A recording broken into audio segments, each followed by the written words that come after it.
अपनी पत्नी सरला और छोटी बेटी मीनू के साथ कुसुमपुर गांव की एक छोटी सी झोपड़ी में रहता था। वो और उसकी पत्नी दोनों माँ दुर्गा के बड़े भक्त थे। वे दोनों प्रतिदिन उस गांव के एक मंदिर में माँ दुर्गा की पूजा करने जाते थे। ऐसे ही एक दिन विमल अपनी पत्नी के साथ उस मंदिर में माँ दुर्गा की पूजा कर रहा था। जय दुर्गा माँ की जय। विमल माँ दुर्गा की पूजा करके मंदिर से बाहर आ रहा था। तभी उसने अपनी पत्नी सरला से कहा, सरला, तुम ये पूजा की थाली लेकर घर जाओ, मैं खेत में जाऊंगा, आज फसल को काटना है। सरला अपने घर वापस चली जाती है और विमल भी खेत में फसलों को काटने चला जाता है। लेकिन वहाँ पहुँचते ही वो चौंक जाता है। अरे ये क्या हो रहा है? तुम कौन हो? तुम इस तरह मेरी जमीन से फसलें क्यों काट रहे हो? विमल की बातों का कोई जवाब नहीं देता। अचानक विमल देखता है कि जमींदार के घर के कुछ गुंडे उसकी जमीन से फसलें लेकर बैलगाड़ी पर रख रहे हैं। विमल उनके पास जाता है। मेरी जमीन की फसल कहाँ ले जा रहे हो? तुम लोग किसके कहने पर ऐसा कर रहे हो? जमींदार साहब ने हमें यह फसल ले जाने को कहा है। जमींदार साहब ने इस जमीन पर कब्जा कर लिया है, इसलिए इस जमीन की सारी फसलें अब उनकी है। इसका क्या मतलब है? जमीन मेरी है, मैंने बड़ी मेहनत से अपना खून पसीना बहाकर ये फसल उगाया है। तुम लोग ये जमीन नहीं ले जा सकते। विमल बहुत कोशिश करता है अपनी फसल को बचाने की, लेकिन वो गुंडे उसे धक्का मार देते हैं। विमल नीचे गिर जाता है और सभी गुंडे मिलकर विमल को मारते हैं। मुझे चाहे जितना मार लो, मैं ये फसल तुम्हें नहीं ले जाने दूंगा। अरे तू क्या, तेरा बाप भी देगा, ये ले। वो गुंडे विमल को डंडे से मारने लगे। लगातार मार खाते खाते विमल ने अपने प्राण त्याग दिए। फिर उन गुंडों ने विमल की लाश को नदी में फेंक दिया। हे भगवान, लगता है कुछ अनर्थ हुआ है। ये दिया अचानक इस तरह से क्यों बुझ गया? मीनू के पिता अभी तक घर नहीं लौटे, शाम होने को है। उन्हें घर लौटने में इतनी देर तो कभी नहीं हुई। उन्हें कोई खतरा तो नहीं हुआ? हे दुर्गा माँ, उनकी रक्षा करना। सरला अपने पति का इंतजार करती रही, लेकिन सुबह हो जाने के बाद भी उसका पति घर वापस नहीं आया। माँ, पिताजी अभी तक क्यों नहीं आए? पिताजी कहाँ गए हैं? वो कब आएंगे? पता नहीं बेटा, तेरे पिताजी कहाँ हैं? सरला अपने पति को खोजने के लिए अपनी बेटी मीनू के साथ खेत में जाती है और वहाँ जाकर सरला देखती है कि खेत की सारी फसल कटी हुई है। सरला चौंक जाती है। अरे, सारी फसल तो कटी हुई है, अब फिर तेरे पापा कहाँ हैं? पापा, पापा, पापा आप कहाँ हैं? आप कहाँ हैं पापा? पापा। मीनू और सरला दोनों इधर उधर ढूंढती हैं, लेकिन उन्हें विमल कहीं नहीं मिलता। मुझे पापा कहीं नहीं मिले। पापा कहाँ गए माँ? पापा कहाँ गए? माँ बेटी दोनों रोने लगी। रोते रोते वो दोनों गांव के उस दुर्गा मंदिर की ओर भागी। हे दुर्गा माँ, मेरे पति कहाँ है? वो कहाँ चले गए हैं माँ? अगर वो नहीं मिले तो मैं मर जाऊंगी माँ, यहीं मर जाऊंगी। रोते हुए सरला मंदिर की दीवारों पर सर पटकने लगी। मीनू भी रो रो कर पागल सी हो गई। तभी वहाँ एक बूढ़ी औरत आई। अरे अरे, क्या कर रही हो? रुक जाओ, रुक जाओ। उस बूढ़ी औरत ने सरला को रोका और सरला ने कहा, बूढ़ी माँ, आप कहाँ रहती हो? आपको यहाँ पहले कभी नहीं देखा। अरे बेटा, मैं तो भिखारी हूँ, मैं इसी मंदिर में रहती हूँ। मैं इस मंदिर में रोज आती हूँ, मैंने आपको पहले कभी नहीं देखा। सभी मुझे नहीं देख पाते, मैं सबके सामने आती ही नहीं हूँ।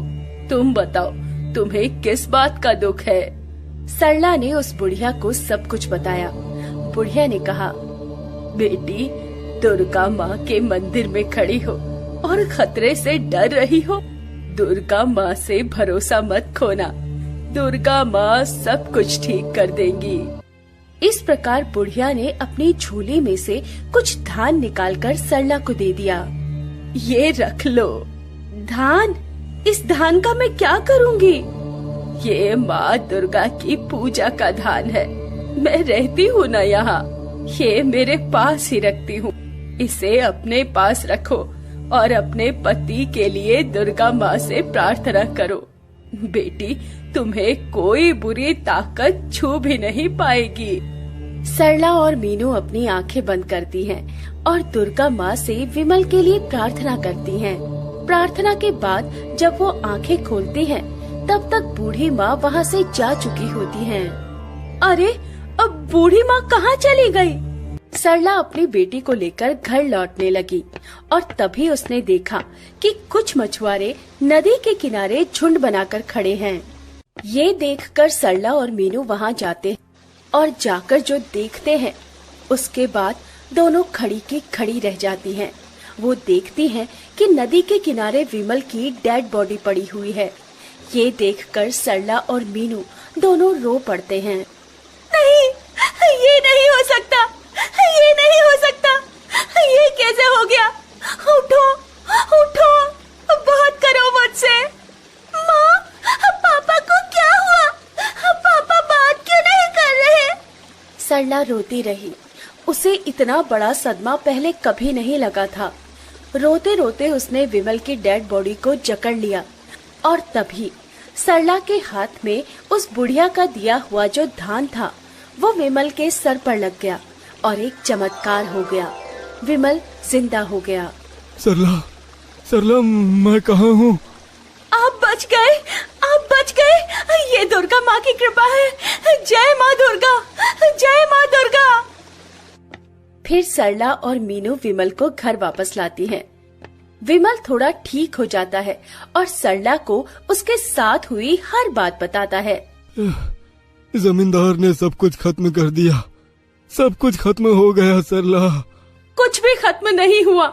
ये माँ दुर्गा की पूजा का धान है। इस धान को अपनी जमीन पर फैला दीजिए। विमल ने सरला से धान लिया और उसे खेत में फैला दिया और अगली सुबह जब वो फिर से खेत में गया तो देखा कि पूरा खेत फसलों से भर गया है। देखो सरला, देखो, फिर से हमारा खेत फसलों से भर गया है। मैंने कहा था ना, ये माँ दुर्गा का आशीर्वाद है, वो सब ठीक कर देंगी। और तभी वहाँ जमींदार अपने गुंडों को लेकर आ गया। कुछ भी ठीक नहीं होगा। जमींदार साहब, आप? ये खेत मेरा है। तूने मुझसे उधार लिया था, लेकिन उधार चुका नहीं पाया, इसलिए इस खेत के फसलें भी मेरी है। अरे इसे और इसकी पत्नी को मार डालो। जो हुक्म जमींदार साहब। वो गुंडे दोनों को मारने के लिए आगे बढ़ते हैं, लेकिन तभी वहाँ वो बुढ़िया आ जाती है जिसने सरला को वो धान दिया था। रुक जाओ, उन्हें छोड़ दो। अरे तुम कौन हो? मेरे काम में दखल मत दो बुढ़िया, नहीं तो। तभी एक चमत्कार होता है और वो बूढ़ी औरत दुर्गा माँ में बदल जाती है। दुर्गा माँ, आप? हाँ, मैं मेरे सच्चे भक्तों की हमेशा रक्षा करती हूँ और असुरों पर वार करती हूँ। जमींदार, तू असुर है, असुर, तुझे मरना ही होगा। ये बोलकर दुर्गा माँ ने जमींदार और उसके गुंडों को भस्म कर दिया। जमींदार के अत्याचार से गांव वालों को मुक्ति मिल गई। जय माँ दुर्गा, जय माँ दुर्गा। ऐसे ही दुर्गा माँ युगों युगों से बुरी शक्तियों को खत्म करती आई है और आगे भी करती रहेंगी। दुर्गा माँ की जय। दोस्तों, जो भी भक्त नवरात्र के दौरान माँ दुर्गा की सच्चे मन से व्रत और भक्ति करते हैं, माता रानी उनके जीवन के सभी कष्ट को दूर कर देती है। दोस्तों, आप सब भी कमेंट में जय माता दी जरूर लिखें और इस वीडियो को लाइक जरूर कीजिएगा। जय माता दी। संग्रामपुर गांव पर इन दिनों मुसीबतों का पहाड़ टूट पड़ा है। हर दिन किसी न किसी घर से एक लाश निकलती है। हर दिन कोई न कोई घर आंसुओं के सागर में डूबता ही है। क्या हो गया मेरे बच्चे को, क्या हो गया? ये आंखें क्यों नहीं खोल रहे जी? इसे बोलो ना, इसे बोलो ना अपनी आंखें खोलने को। मैं से कुछ नहीं कहूँगी, कुछ नहीं कहूँगी। हिम्मत रखो कौशल्या, हिम्मत रखो। अरे कोई मेरे बच्चे को जगा दो रे, जगा दो मेरे बच्चे को। देखो ना कितनी गहरी नींद में सो गया है ये। किसी घर में किसी बच्चे की मौत हो रही है तो किसी घर में किसी माँ की, किसी के पिता गुजर गए हैं तो किसी का पति, तो किसी की पत्नी, और सबकी मौत का कारण है भूख। कुछ दिन पहले तक इस गांव में सब कुछ ठीक था, लेकिन एक सुबह जब कुछ लोग खेत में फसलों की कटाई कर रहे थे। भीमा, इस बार तो दुर्गा माँ की खूब कृपा हुई है हमारे गांव पर। इतनी लहलहाती फसल तो पहले कभी नहीं हुई थी। हाँ राजू, सही कहा तुमने। इस बार तो सभी के खेतों ने सोना उगला है, सोना। सभी लोग फसल काट रहे थे और खुश भी थे, लेकिन पल भर बाद ही उनकी सारी खुशियों पर ग्रहण लग गया। न जाने अचानक कहां से आग के गोले उनके खेतों में गिरने लगे और उनकी खड़ी फसल जलने लगी। कुछ देर पहले जहां खुशियों का माहौल था, वहां अब चीख पुकार मच गई थी। अरे ये क्या है? ये क्या हो गया? ये आसमान से आग के गोले कैसे बरसने लगे? अरे भाई, आग को बुझाओ, नहीं तो सारी मेहनत पर पानी फिर जाएगा। सभी लोग आग बुझाने की कोशिश में लग गए। कोई खेत के पास वाले कुएं की तरफ भागा तो कोई पास के ही तालाब की तरफ। लेकिन ये क्या, वहां उनके पहुंचने के बाद कुएं और तालाब का पानी अचानक से सूखने लगा। अरे भाई, ये सब क्या हो रहा है? ये पानी कैसे सूखने लगा? हे भगवान, मुझे तो किसी अनहोनी की आशंका लग रही है। कहीं दुर्गा माँ हमसे किसी बात पर नाराज तो नहीं हो गई है। कुछ घंटों के बाद तो सब कुछ खत्म हो चुका था। खेतों की फसल न सिर्फ पूरी तरह बर्बाद हो गई थी, बल्कि सभी के खेतों में बड़े बड़े नुकीले पत्थर निकल आए थे। ये सब क्या हो गया जी? हमारी फसलें जल गई, कुएं और तालाब का पानी सूख गया, और अब ये हमारे खेतों में नुकीले पत्थर। जरूर कुछ बुरा होने वाला है इस गांव के साथ। चलिए सब लोग माँ दुर्गा के मंदिर चले, अब वही बचाएंगे हमें और हमारे गांव को। पूरा का पूरा गांव माता के सबसे पुराने उस मंदिर की ओर चल पड़ा जो गांव के बीचों बीच बना था। लेकिन ये क्या, जैसे ही वो वहां पहुंचे, माता के मंदिर का द्वार अपने आप बंद होने लगा। लोगों ने लाख कोशिश की मंदिर में प्रवेश करने की, लेकिन कोई भी मंदिर में प्रवेश नहीं कर सका। मंदिर के पुजारी ने जब ये दृश्य देखा तो, हे माँ, ये क्या है? यह तो आने वाले भयावह भविष्य की सूचना है। माता के मंदिर का कपाट इस तरह से बंद होना बहुत बड़ी आपदा लेकर आने वाला है। पूरा गांव पुजारी जी की बातों को सुनकर डरा हुआ था। अगली सुबह की बात है। राम नारायण अपनी गाय का दूध निकालने की कोशिश कर रहा था, लेकिन सावित्री, ये देखो, ये हमारी गैया को क्या हो गया? इसने अचानक दूध देना क्यों बंद कर दिया? पूरे गांव के जानवरों का वही हाल था। गाय, भैंस, बकरी सभी ने दूध देना बंद कर दिया था। यही नहीं, जिन लोगों के घर पर थोड़े अनाज थे, वे सभी के सभी रातों रात गायब हो गए थे। फिर क्या, पूरे गांव में अफरा तफरी मच गई। लोग भूख से बिलबिलाने लगे। माँ, बहुत भूख लगी है माँ, कुछ खाने के लिए दो ना माँ। हे भगवान, क्या दूं मैं मुन्ने को खाने के लिए? न तो घर में कुछ है, न खेत में। जानवरों तक ने दूध देना बंद कर दिया है। फिर क्या, भूख के कारण लोगों की हालत खराब होने लगी और फिर लोग मरने लगे। कुछ दिनों में ही सैकड़ों लोग भूख से मारे गए। गांव की ऐसी हालत देखकर कुछ लोगों ने मुखिया जी से मिलकर गांव छोड़ने की बात कही। हाँ दीना, अब ये गांव तो छोड़ना ही पड़ेगा। यहाँ रहेंगे तो हम भी मरेंगे। लेकिन कुछ लोग गांव छोड़ने के लिए तैयार नहीं थे, और जो गांव छोड़कर बाहर जा रहे थे, उनके साथ ऐसा हादसा हुआ कि वे सभी भागे भागे गांव की ओर लौट आए। असल में गांव छोड़कर जैसे ही वे लोग अपने घरों से निकले, तभी आसमान से नुकीले पत्थरों की बारिश होने लगी। ये वैसे ही पत्थर थे जो उनके खेतों में अचानक से आ गए थे। भागो, भागो! अरे भाई रे, ये क्या हो रहा है? इस गांव में ये हो क्या रहा है? भागो, भागो! तभी वहाँ पर आकाशवाणी हुई। ये सब तुम लोगों के कर्मों की सजा है। इस सजा से कोई नहीं बचा सकता। इस गांव से कोई बचकर भी नहीं जा सकता। उस आकाशवाणी को सुनकर तो गांव के लोगों में और भी ज्यादा खौफ आ गया। ना तो वो गांव में रह सकते थे और ना ही बाहर जा सकते थे। भूखे प्यासे लोग धीरे धीरे कर मरने लगे। कुछ दिनों बाद आधे से अधिक गांव के लोगों की चिता जल चुकी थी। लेकिन वो कहते हैं ना कि सामने मौत देखने के बाद भी हर कोई जीना चाहता है। यही तो दुनिया का सबसे बड़ा आश्चर्य है। और जीने के लिए खाना जरूरी था।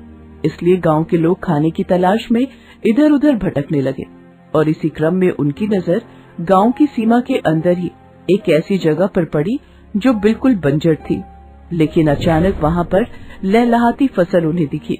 हाँ भाई, मैं सच कह रहा हूँ। वो जो गांव की सबसे बंजर जमीन थी ना, जहाँ पर उस अपशगुनी राधा को मुखिया जी ने भेज दिया था, वहाँ पर चारों ओर लहलहाती फसल मैंने देखी। पल में ही ये बात जंगल में आग की तरह पूरे गांव में फैल गई। मुखिया जी के कानों में भी ये बात गई। पूरा का पूरा गांव भूख से बिलबिला रहा था। जब उन्हें फसल का पता चला तो सभी राधा की उस जमीन पर पहुंचे। राधा उस समय अपनी 3 साल की बेटी को अपने हाथों से खाना खिला रही थी। इतने दिनों बाद भोजन को सामने देख गांव के सभी लोग हाथ फैलाकर रोते हुए राधा से कहने लगे, राधा बहन, कुछ खाने के लिए हमें दे दो। कई दिनों से न तो मेरे बच्चे ने कुछ खाया और न मैंने। आधा गांव भूख से मर चुका है राधा, हम पर दया करो, हमें कुछ खाने के लिए दे दो। राधा ने जब गांव वालों की ऐसी दशा देखी तो वो तुरंत ढेर सारा अनाज लेकर उनके पास आई और उन्हें दिया। लेकिन ये क्या, अनाज उनके हाथों में जाते ही मिट्टी में बदल गया। हे भगवान, ये अनाज मिट्टी में कैसे बदल गया?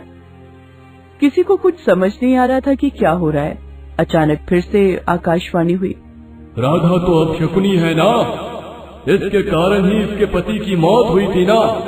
फिर तुम लोग इस अपशकुनी के पास क्या लेने आए हो? बोलो, क्या लेने आए हो? उस आकाशवाणी को सुनकर सभी अतीत में चले गए। कुछ महीने पहले की बात है।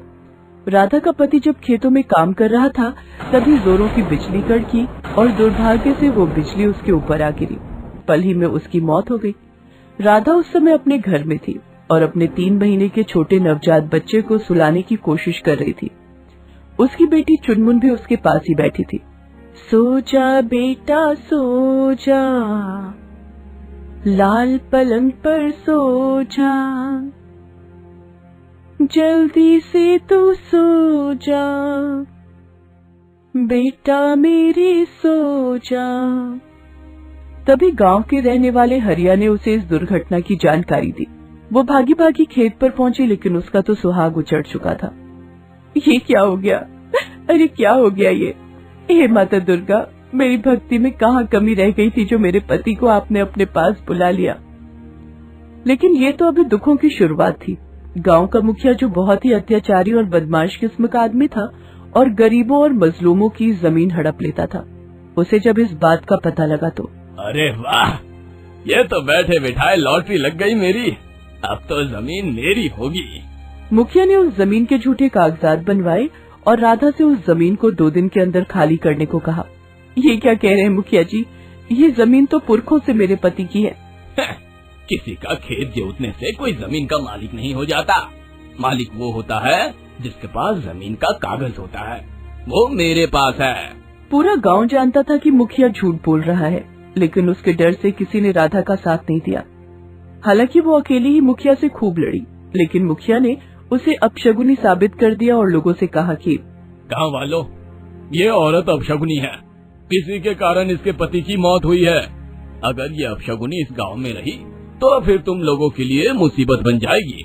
इसलिए इसे यहाँ से मार मार कर गाँव की सीमा के पास उस बंजर जमीन तक खदेड़ दो, और खबरदार इसकी किसी ने कोई मदद की तो। लोग राधा को पत्थर मार मार कर भगाने लगे। अरे मत मारो, छोड़ दो, मेरी बच्ची को चोट लगेगी, मेरे मुन्ने को चोट लग जाएगी। लेकिन किसी ने उसकी एक न सुनी और उसे उस बंजर जमीन तक खदेड़ दिया। 1 दिन बीता, 2 दिन बीता, पर तीसरे दिन उसकी बेटी और उसका नन्हा बेटा भूख से बिलबिला उठे। राधा किसी की परवाह किए बगैर गांव वालों से रोटी मांगने गई। भैया थोड़ा दूध दे दो, 1 रोटी दे दो भैया, भगवान के लिए हमारी मदद कर दो। लेकिन किसी ने उसकी मदद नहीं की और उसका नवजात बेटा भूख से बिलबिलाकर मर गया।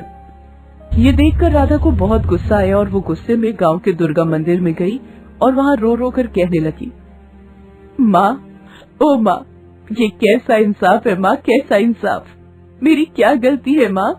पहले मेरे पति को छीना और अब मेरे बेटे को। जब राधा रो रही थी तो उसने देखा कि उसके साथ मंदिर में माता दुर्गा की मूर्ति भी रो रही थी। अचानक मूर्ति से आवाज आई, बेटी, जिन्होंने तुम्हें रुलाया है उन्हें अब खून के आंसू रोने पड़ेंगे। तू जा, यहाँ से जा, उसी बंजर जमीन पर जा, उस बंजर जमीन पर अब ऐसी हरियाली होगी जिसे दुनिया देखेगी। अगले दिन से माँ दुर्गा खुद उस बंजर जमीन में एक किसान की भांति हल जोतने लगी, बीज बोने लगी और फिर माँ के चमत्कार से वहाँ हरियाली ही हरियाली छा गई। लेकिन दूसरी तरफ दुर्गा माँ के कोप का सामना पूरे गांव को करना पड़ रहा था। पुरानी बातों को याद कर मुखिया समेत गांव वाले राधा के पैरों पर गिर पड़े। हमें माफ कर दो राधा, हमसे बहुत बड़ी भूल हो गई है। देखो, हमारी भूल की सजा पूरा गांव भुगत रहा है। पूरा गांव वीरान हो गया है राधा, वीरान हो गया है। राधा, असल गुनहगार मैं हूँ जिसने ये सब किया, मुझे माफ कर दो। गांव वालों के आंसू देखकर राधा ने माता दुर्गा का ध्यान किया और माँ, हे माँ, इन्हें माफ कर दो माँ, इन्हें माफ कर दो, अपने कोप से इस गांव को मुक्त कर दो। राधा की प्रार्थना सुनकर माता वहाँ प्रकट हुई और उन्होंने अपनी दया भरी दृष्टि से गांव की ओर देखा। अगले ही पल सब कुछ सामान्य हो गया। खेतों में हरियाली छा गई, कुएं में पानी आ गया और मृत लोग जीवित हो गए।